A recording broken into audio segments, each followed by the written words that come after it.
Good morning, everyone. KJ here. It's Thursday, and I was supposed to get with y'all yesterday, but guess what? Life happens. Life happens to everyone, and KJ had some personal matters yesterday that I had to attend to. So for those that were expecting KJ to come on Wednesday, which I said I was, I apologize, and I thank you for your patience. Let's just get clear with all this, y'all. KJ's not going to be going live streaming or videoing unless I know that everything's right in the world that I'm living in and things that are going on. So I've got to be able to give my 100% attention to something. And today we're going to talk about the Donna Adelson case. But I want to ask you a question right now, and I want you to think about it, all right? Have you ever had a guilty conscience? Huh? You ever had a guilty conscience? KJ's had plenty of those throughout my life. I've got so many regrets. There was a time in my life that even if I had done nothing wrong factually, that if somebody tried to say I was guilty of something, I felt guilty even though I knew that I had done nothing wrong. That goes back to how you're treated through your life, right? For example, KJ's been gaslit in earlier years of my life so much, beat me down, low self-esteem. KJ's felt guilty over stuff I had nothing to do with about anything. We're not talking about I didn't want to face anything, because trust you me, I would rather say I'm wrong. I would rather say that I'd done something wrong than be right and have someone falsely accuse me of anything. You know what I'm talking about in terms of consciousness of guilt? It's this feeling inside, for me, I can only speak for me, where you just feel like you've done something wrong. And there were plenty of times that I knew I did something wrong. And how that feeling just went in there and it didn't shake loose unless I did what? I confessed with my mouth, and the Lord, that my God there, was faithful and just to cleanse me of it. Some people are not religious, and I guess you could probably use the example of this. How about this? The last case. Did Lori or Chad have any signs at all of consciousness of guilt? I didn't see it in their behavior or their words. And so it's like, well, what are we supposed to take of this? I mean, what are we supposed to take of the topic of consciousness of guilt? Well, how about this, y'all? In the Donna Adelson case, it's going to be evidence. It's circumstantial evidence, but it's going to be included in her trial. Good morning, K-Tech. Hello, I Live For Now. Vix Tex. Tina Reddington. Lena Howery. Hello, all of y'all. Thank y'all for being here. So, we're going to talk about this today as it relates to Donna Adelson. But the way that old KJ demonstrates how I learn justice through understanding usually implies that I'm going to have a little application. Again, the central question, has anyone that you've ever seen that's done any kind of criminality, that's went to trial, how many of them have a consciousness of guilt? And how many of them, they wanted to do all this crap, and then they get busted, and they have no remorse or anything like that. Now, remorse is different in certain areas of the human psyche, in my opinion. Remorse is different than a consciousness of guilt, in my view. You might have a different way of looking at it. Again, these are my thoughts, these are my feelings, and I am going to apply some of the things that I want to share with you today about consciousness of guilt as it pertains to Donna Adelson. But I'm going to go to somewhere that's unrelated. And if you'll bear with me, if you'll just listen, you'll understand, hopefully, you'll understand how this all fits together in this stream today, okay? I read an article. The article is from a Charlotte McDonald Gibson, and she writes for The Times. It's thetimes.com. And if I put aside my own spirituality and my own beliefs, which is hard to do, but that is absolutely the bottom line, the way that my faith and beliefs are, that's going to be the foundation of everything. And it will be in this stream, but I'm going to go down a different road first to explain what consciousness of guilt in the Donna Adelson case is all about. So here we go. Just listen up. If you're doing laundry, unloading the dishwasher, whatever you're doing, your work, you got your earbuds in, listen up, and we'll move forward. They wrote about grisly crimes. Then they were accused of killing. The scrawled handwriting across 6 pages of notepaper contains sordid details of drug use, trips to ranches owned by cartels, and the tale of an innocent mother caught up in the spiral of her partner's addiction. Corey Richens, 34, already the published author of a children's book about grief inspired by the death of her husband, claimed the notes was an extract from her second book, a mystery novel set in a Mexican prison. But to prosecutors, the notes found in Richens' Utah jail cell are proof that she was coaching witnesses in a trial for the murder of her husband, Eric, trying to paint him as a drug user who died of an accidental overdose. The notes could be among key evidence presented in court next year when she stands trial for murder after a judge ruled last week that the case would go ahead. The ruling made Richens the latest writer whose own words come back to haunt them in court. Throughout history, there are cases of writers who've used their craft to try and cover up crimes or given themselves away when fiction aligned too closely with the fact. David Wilson, a professor of criminology at Birmingham City University, an expert on the links between crime and fiction, said there was an element of narcissism in many writers whose crimes ended up in the pages of their books. Quote, "There's the sense in which people start to believe that somehow they can outwit and be cleverer than the criminal justice system, unquote." So I looked at that and I'm like, does Donna Adelson think that she and Charlie they're just more clever than the criminal justice system? This is what I do to demonstrate this whole concept of consciousness of guilt. In some cases, those books end up as evidence. Richens published Are You With Me?, a picture book to help children deal with grief, a year after her husband died unexpectedly in March of 2022. A few months after the book came out, she was arrested and charged with poisoning him by putting the opioid fentanyl in a cocktail. Her book may end up as evidence in the trial next year, as prosecutors aim to portray Richens as seeking to financially benefit from her husband's death. Another potential piece of evidence is the letter found in Richens' jail cell addressed to her mother and appearing to instruct her to coach her brother on what to say in court. But Richens is attempting to use her craft to explain away this potentially incriminating evidence.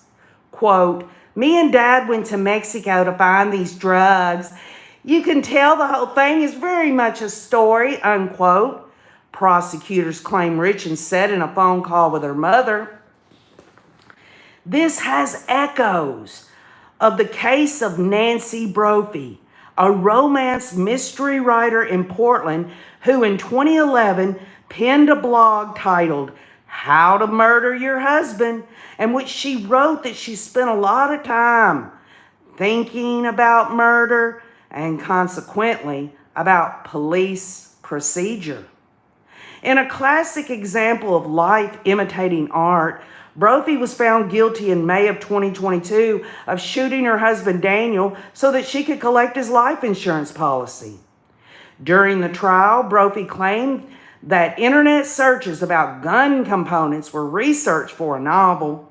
Her books featured women in bad marriages who shoot their husbands and get away with it. And one former acquaintance believes Brophy thought she could do the same. Quote, Nancy has main character energy. She was absolutely the hero in her own story, said Heidi Joy Trethway, a former romance novelist who knew Brophy and narrates the Happily Never After podcast about the crime. I do think that Nancy believed in her heart of hearts that she could orchestrate a murder in the same way that she plotted her books. The How to Murder Your Husband blog was, however, excluded from evidence at trial on the grounds that it could prejudice the jury. Rosanna Calvalero, who teaches a course in law and literature at Suffolk University in Boston, said in many cases, a person's creative output would be inadmissible. Quote, the question is, what inference do you draw from a piece of fiction in which somebody creates a character who digs a hole and puts a body in it? That's not the same as a confession. This whole dynamic of a work of fiction or even a diary that's not explicitly factual poses a real dilemma because it's running the risk of allowing the jury to pretend that they are reading the character of the accused rather than rationally evaluating evidence that they committed this crime. Now let's stop there. This allows for a jury to pretend this person, whoever it is, that this is part of their character. What about Donna Adelson's emails to Wendy? You know, where she slams, Dan Markell's Jewish faith and talks about wanting to put on an act for baptism in a Catholic church for the grandchildren and all the mean and nasty things that Donna Adelson said. If that is entered into evidence in the trial, to me, in my opinion, it'll be on a limited basis. I don't believe the judge is going to allow the whole, in totality, emails of Donna Adelson because it would actually make her the villain for sure, the way she acts. I think the state should be able to at least show the jury this dynamic of Donna always trying to get the middle of Wendy and Charlie's life, or domestic coordinating crap and all that. Yet there are cases where the parallels are too obvious to ignore. When Richard Klinkhammer, a Dutch mystery author, submitted a manuscript in 1992, his publisher rejected it. Wednesday Mincemeat Day was too gruesome, and his publisher also considered a novel detailing 7 ways in which Klinkhammer may have killed his wife to be in bad taste. Klinkhammer's wife had been missing for a year. Despite police being made aware of the manuscript, it was not until 2000 that a body was discovered and Klinkhammer confessed to murder. Wednesday Mincemeat Day was published in the Netherlands 7 years later. The Chinese crime author Liu Yongbao wrote books including The Guilty Secret and was working on a follow-up, The Beautiful Writer Who Killed. And when he was arrested in 2017 for a cold case dating back to 1995, when 4 people were killed in a robbery that went wrong, he told police when they found him using DNA analysis, "I've been waiting for you here all this time." Wilson thinks cases like these show a person trying to work through their guilt via fiction. It was the subconscious working its way through their reality. They were desperate to tell people what they had done. Now let's stop there. Now I can agree with that.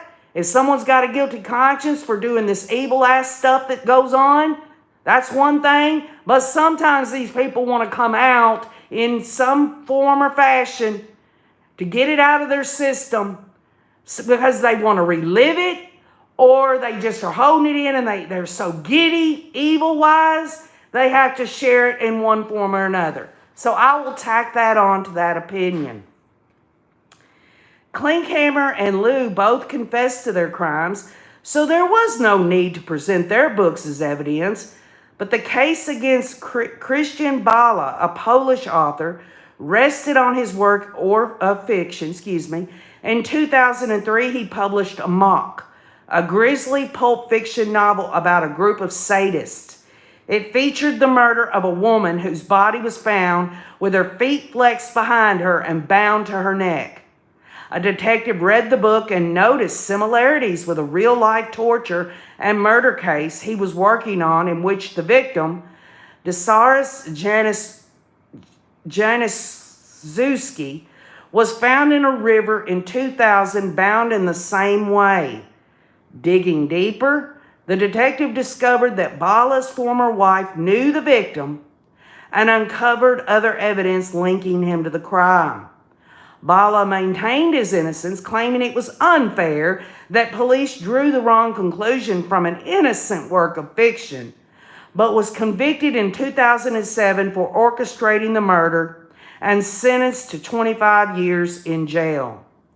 In this case, Cavallaro said a judge had probably decided that fictional material is dovetailing so precisely with the details of this case that we can't really keep it from the jury.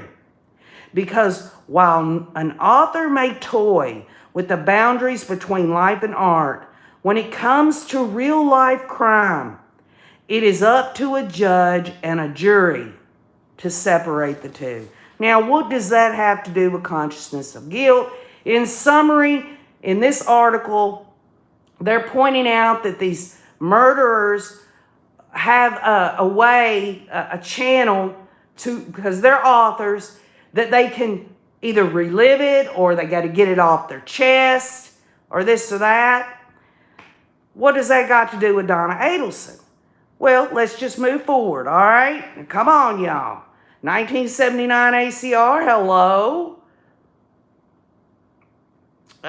Jennifer Suka, Gigi, Devin Ash. And Devin asks, oh, KJ, when did I transition? I've been transitioning. I don't know what your definition of transition. My transition is that throughout my life, I'm constantly growing. I think all human beings do. And if you're saying something about transition in terms of sexual identity or gender or anything like that, you should be ashamed of yourself. You really should. How dare you or anyone else question anyone about their own personal life? It's pathetic. You're pathetic.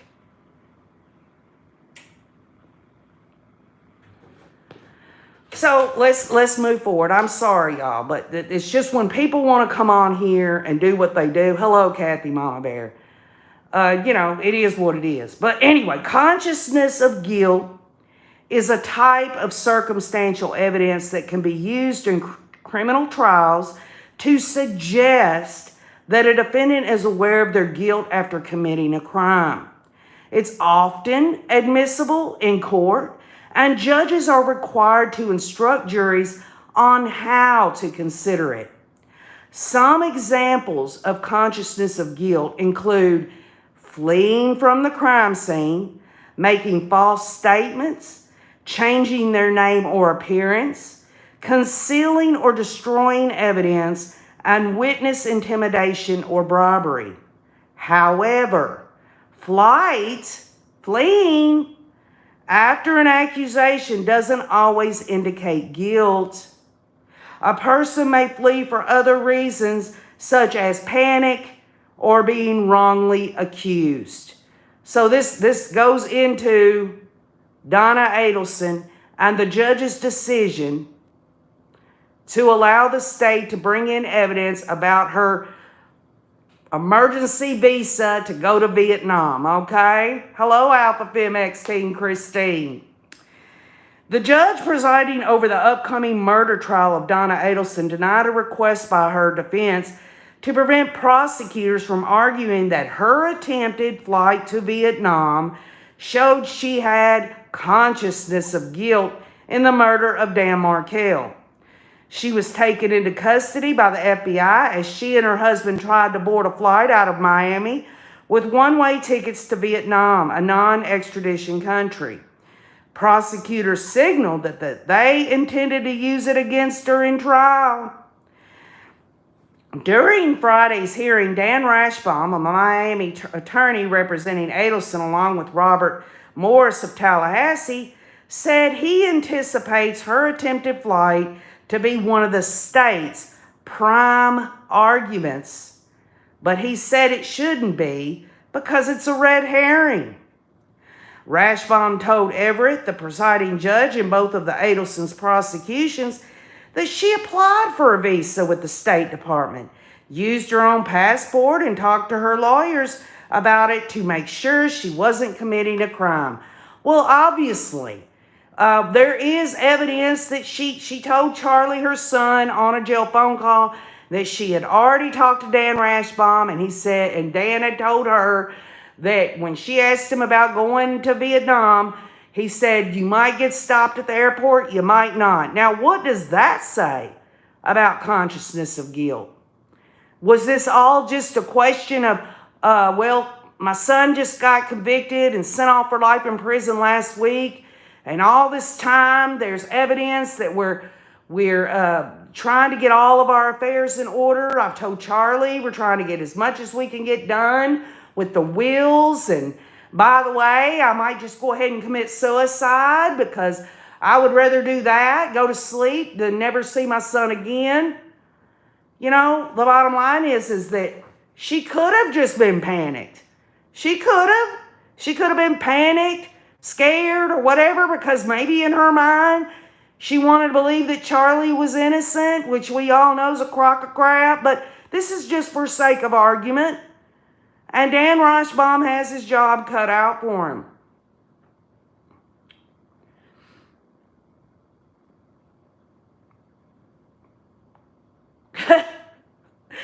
Kathy, Mama Bear, and Fancy Nancy have got their fingers locked and loaded. Oh, that's all right, Fancy Nancy. It's just when it hits me like that, I can't. It's like I can't keep myself. I just don't have enough self-control. I should have learned after all these years not to respond. It's just something strange in me that I have to respond. Not to every one of them, but certain ones that absolutely do what they do. And what are you laughing about, 1979 ACR, huh? Fancy Nancy and Kathy Mama Bear got you giggling, huh? So, Dan Rashbaum, after he talked about, hey, Judge, we've got, this wasn't nothing, no consciousness of guilt here. He says, you're going to see, he tells everyone in open court, you're going to see that she didn't hide her travel. Under questioning from the judge, though, Rashbaum conceded that flight doesn't have to be surreptitious. In other words, it doesn't have to be nothing nefarious about it in order for it to be signs of consciousness of guilt. He also acknowledged there was internet searches. Dan Rashbaum, he conceded that. Internet searches and research about countries that don't have extradition treaties with the United States. Now, I mean, common sense. If this woman was just traveling, or she was just, let's just say she was panicked because her son's being sent off to life in prison, why would it matter whether it's an extradited country or not? It's like she didn't want to come back. That's not travel. That's not travel. That's fleeing. Pure and simple. But Dan Rashbaum says there's explanations for that also. He's gonna, I guess he's gonna have to bring that out in the trial because, again, Dan Rashbaum thinks this fleeing stuff, this consciousness of guilt that the prosecutors are gonna allow the jury to listen to and make up their own mind about, he says there's explanations for it, and he's gonna have to bring that out. He says that doesn't show that they're going to become fugitives. So Dan Rashbaum says he's got a defense that, hey, I'm going to show the jury that these are not fugitives, Harvey and Donna there. But Assistant State Attorney Georgia Kappelman told Everett that there was evidence showing she wasn't simply going on a vacation and that the trip was something else. Quote, she got an urgent emergency visa and bought a one-way ticket to what she had researched to be a non-extradition country. Anything that the defense wants to argue and the facts that they pointed out are fair game for cross-examination. They're free to elicit those, and we can have a dispute and let the jury decide what the evidence shows. Now, I guess the question is how is the prosecution going to bring this evidence forward? Well, I'm assuming that there'll be people that issued that emergency visa or someone in law enforcement that can come up there and authenticate the phone calls. Well, Donna's like, that one where she thought she wasn't being heard, and she says, basically, we got to get out of here. Hello, Nicole. Hello, Leanne Forsberg.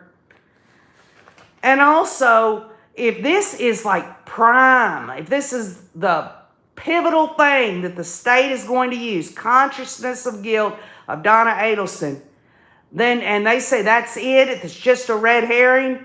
Well, is it a red herring that Donna's jailhouse phone calls to her son Charlie, is that a red herring?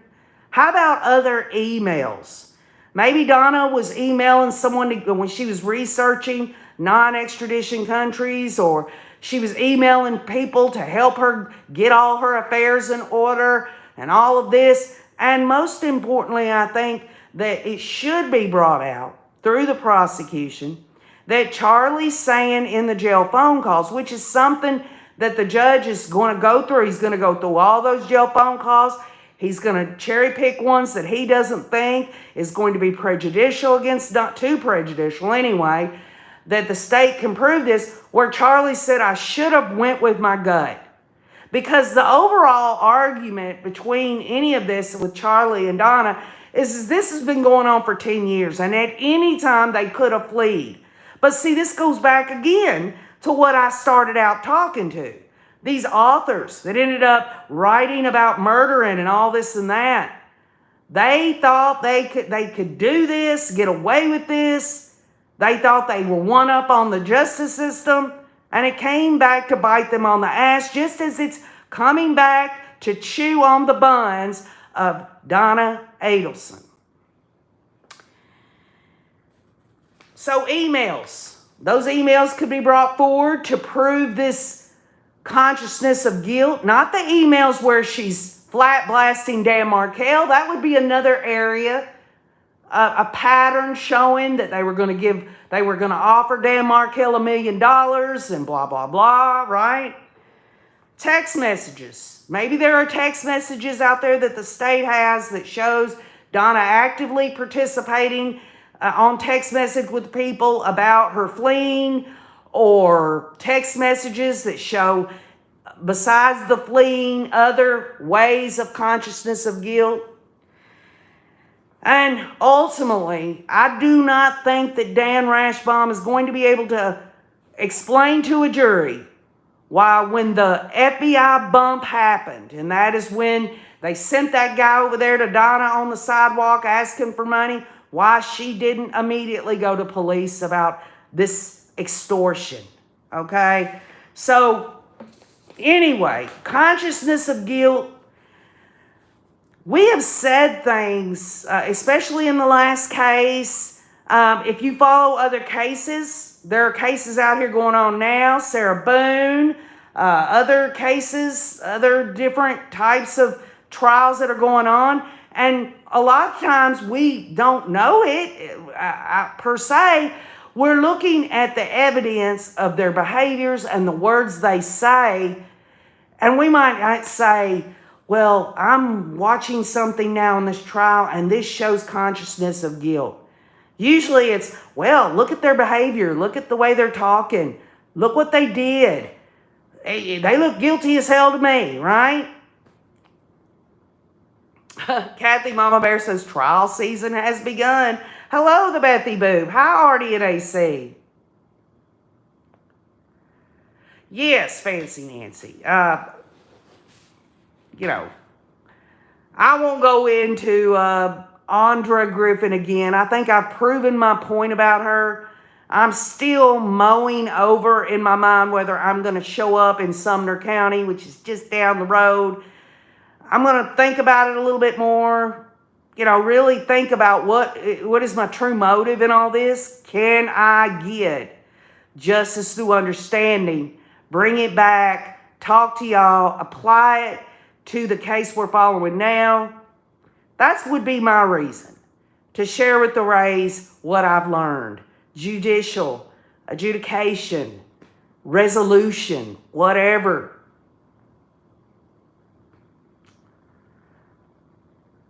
Hello, Kathy Barella. So does anybody want to share with me?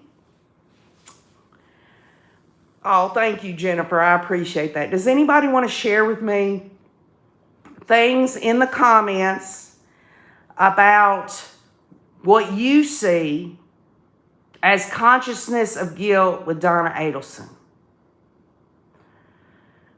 Maybe you need to think about that a little bit and come back and put it in the rewatch comments. Folks, I really, really do need to hear from you. I can't think of everything myself. It's the whole reason I opened this channel is because I knew that if I was stuck in my own thoughts about things and I wasn't listening, at least listening to other people comment, that really I'm selling myself short. Jennifer says, generally speaking, she says, oh boy, all of it.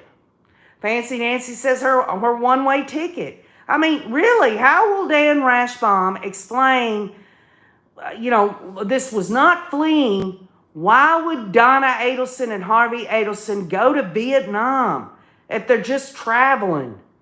There have been talk about how they invested in a timeshare in Vietnam. Maybe that's going to come out in the trial, possibly on Dan Rashbaum's side, saying, well, they started looking into Vietnam a while back. Who wants, I'm not dogging out Vietnam. I'm just saying that, my gosh, there are countries all over the world that you can go to. Donna Adelson talked about China, and stuff like that on the jail phone calls. Why Vietnam? Because of one of Charlie's friends knew the ropes down there?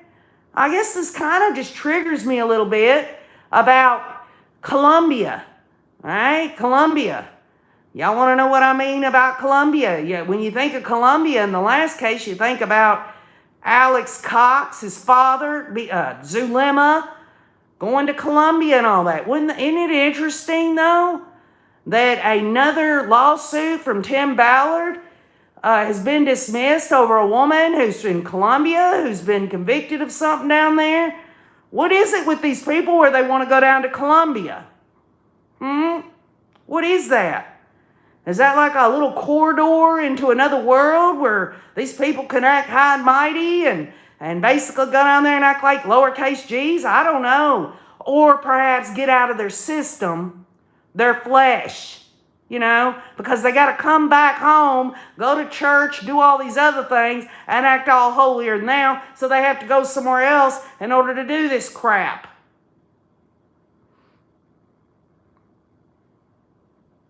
Leanne Forsberg says the one-way ticket and her hot mic moment on the jail call. And make no mistake, Leanne, this judge, he ruled, number one, that she was going to be tried in Charlie's old courtroom there. She didn't get away with that. The state is limited on what they can say about her wealth, i.e., the $1 million offer to Dan Markel. We've already I tried to establish this in the live stream where I went outside and messed up the whole audio on that.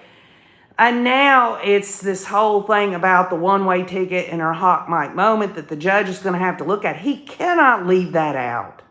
He cannot leave that out. And the people that were in the room with Donna and Harvey when she had that hot mic moment, they should be called by the state.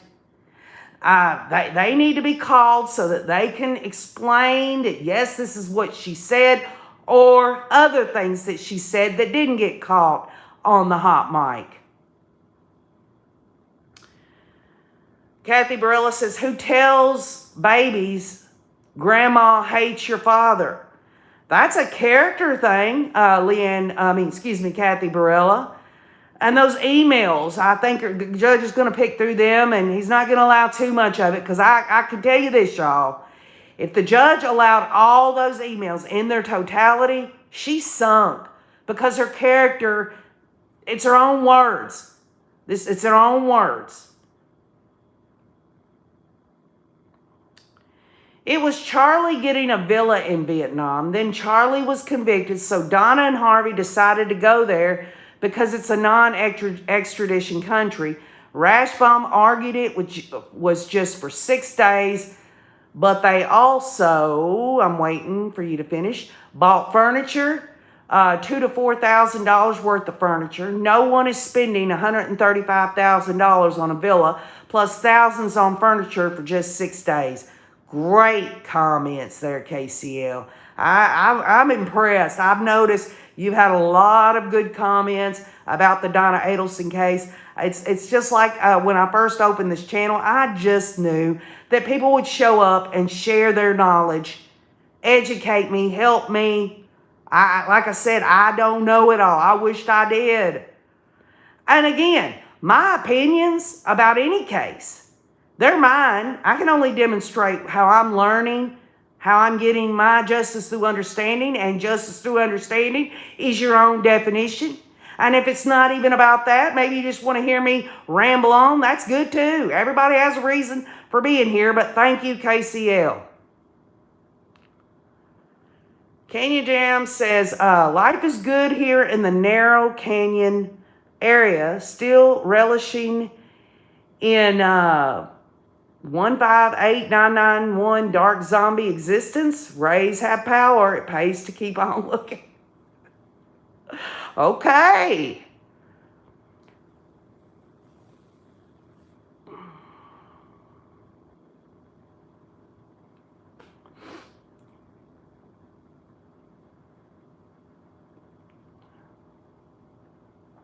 Taking the kids away from Danny along with Wendy, says Leanne Forsberg. Well, how all that worked out, just as when they had their hearing last time, Dan Rashbaum absolutely didn't want entered into evidence about Wendy at all. Didn't want Wendy to testify at all. Wonder whose idea that was. Well, I'm sure it was Dan Rashbaum. I'm sure he's looked back over the last trial that convicted Charlie Adelson and is trying to pull out things that he feels are not going to help Donna Adelson. And I'm sure she's right on board, writing her little list, her being the judicial coordinator that she is. She doesn't want Wendy testifying. They don't want to bring out the fact that Wendy changed those last names.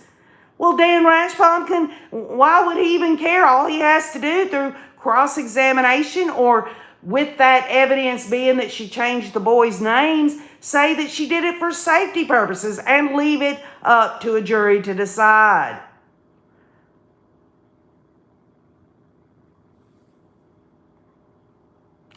Donna also said on the jail phone call she was going to unlike herself.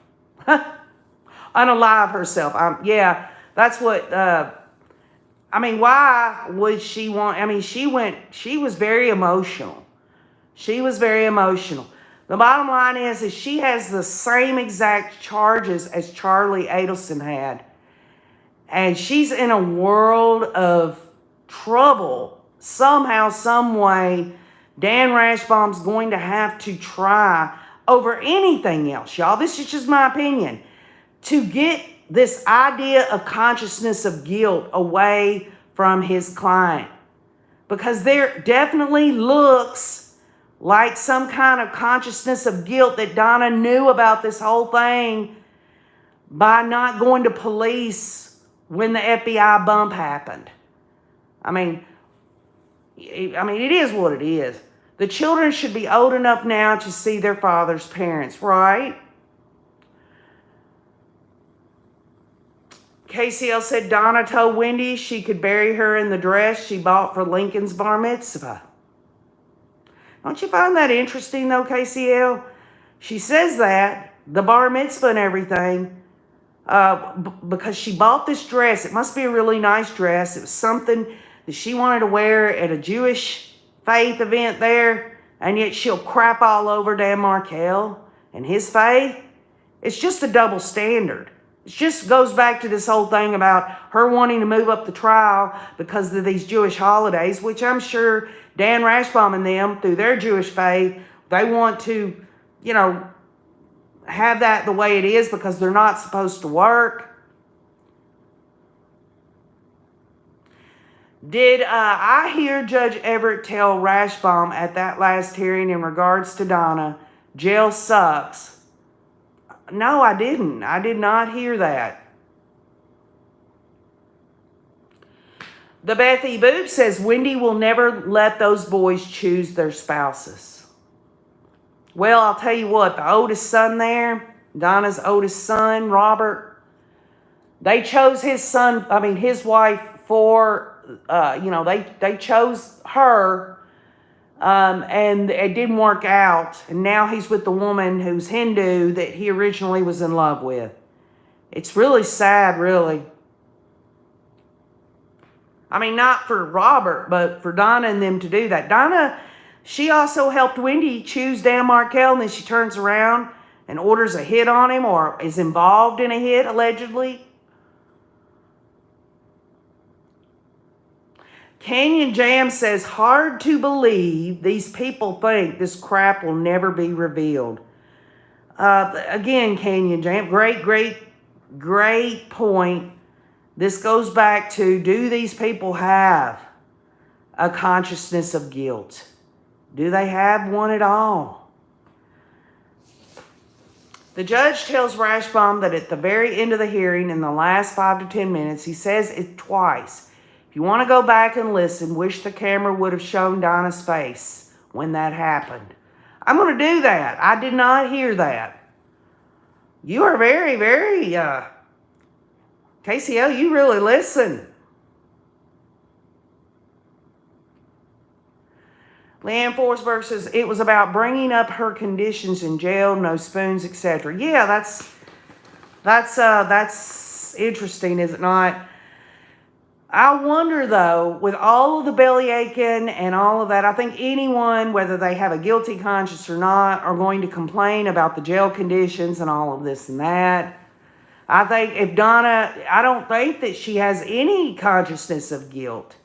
I don't see it. Now, during all this, when it went down, you can see things that does look like she's got a guilty conscience about this. Not that she regrets hiring these people to murder her ex-son-in-law. She doesn't look like she has any guilty conscience.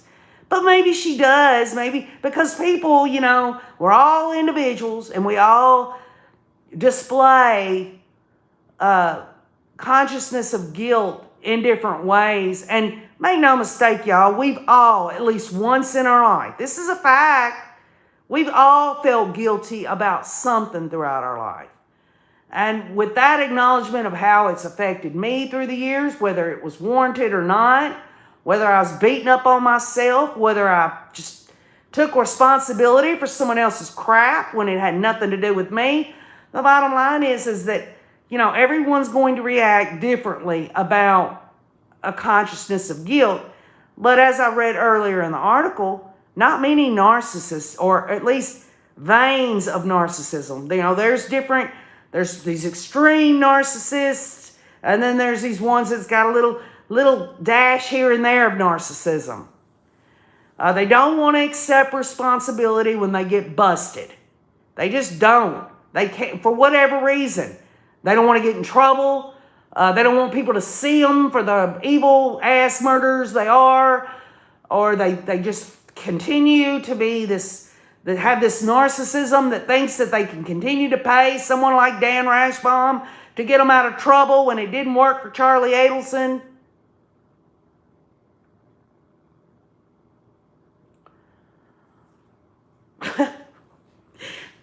Kathy Mama Bear says, jail is not supposed to be a 5-star hotel, for Pete's sake.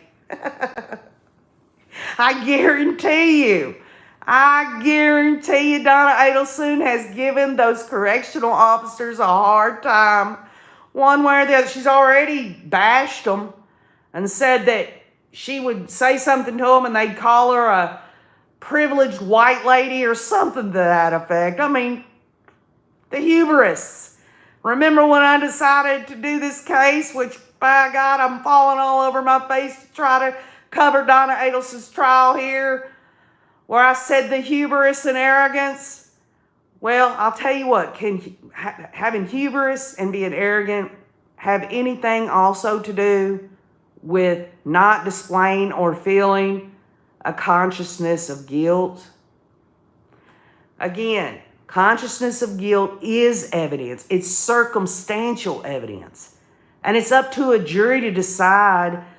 If a judge says, you can look at this aspect that the prosecution's moving forward of her consciousness of guilt, of her fleeing, but my jury instruction is you can't look at it like it's just part of her character.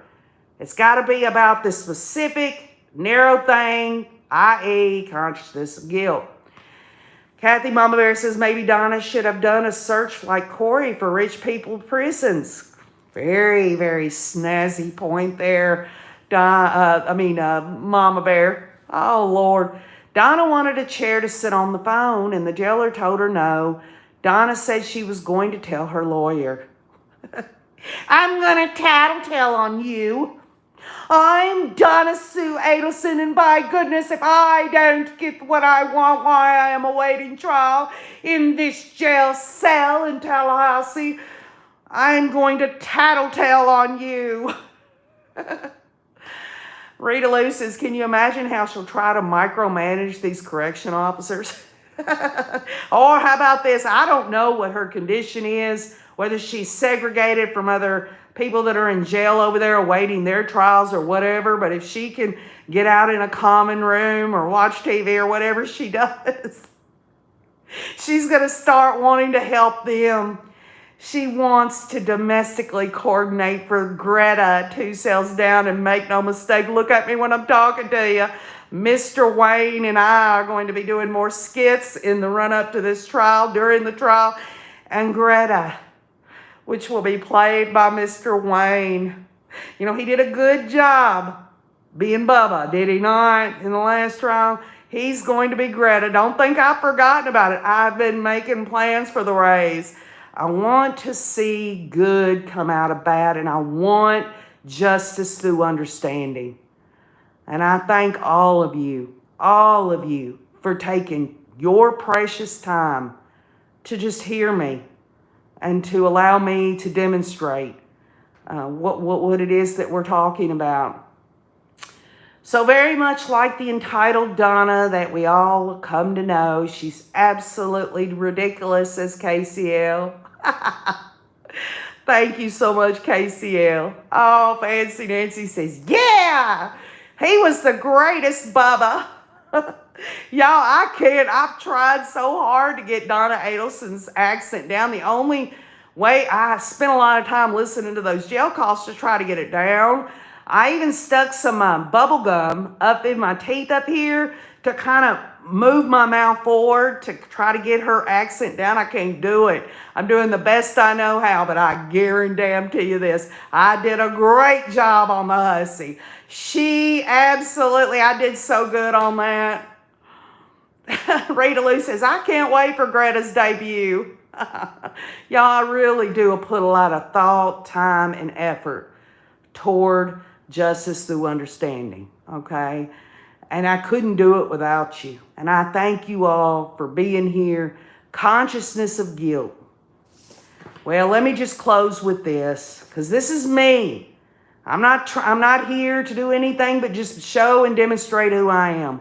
As I said at the beginning, there are certain truths that I foundationally start from when I go to apply something, talk about a specific topic such as consciousness of guilt. Romans chapter 2, verses 14 through 15, which show the work of the law written in their hearts, their conscience also bearing witness, and their thoughts the meanwhile accusing or else excusing one another. That is 15. 14 is even Gentiles do not have God's written law, show that they know his law when they instinctively obey it, even without having heard it. What does that mean? Well, this goes back to the 10 Commandments, right? If there's someone on here or anywhere that doesn't believe in God at all, I think we can all agree that when it says thou shalt not kill, I mean, what? You don't have to believe in God to have a conscience about that. You don't want to kill somebody, right? What it means apparently is that the same God who gave the Israelites the law, which is the 10 Commandments, y'all, also built into the heart of all people, a sense of what is right and wrong. If somebody on here wants to say that Lori and Chad, no matter how delusional they were, did not know between right and wrong of what they were doing, they got another thing coming. The same going for Donna Adelson. It is the human conscience that condemns us when we do wrong and defends us when we do right. The conscience, though, is not a perfect standard. The human conscience, consciousness of guilt, it's not perfect. God's will is perfect.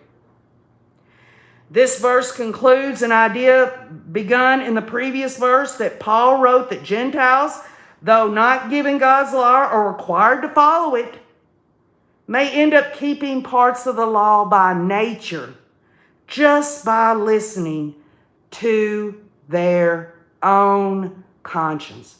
And what does that mean? In my faith, in my belief, I believe God puts it in all humanity. There's a conscience there. Whether someone wants to listen to that, whether narcissism or evil or whatever gets in there and blinds that, the bottom line is whether you believe in God or not, I believe that people are innately, they have a conscience. They know right from wrong, unless, of course, they have some form of disability or something that's not where they're 100%, whatever that may be.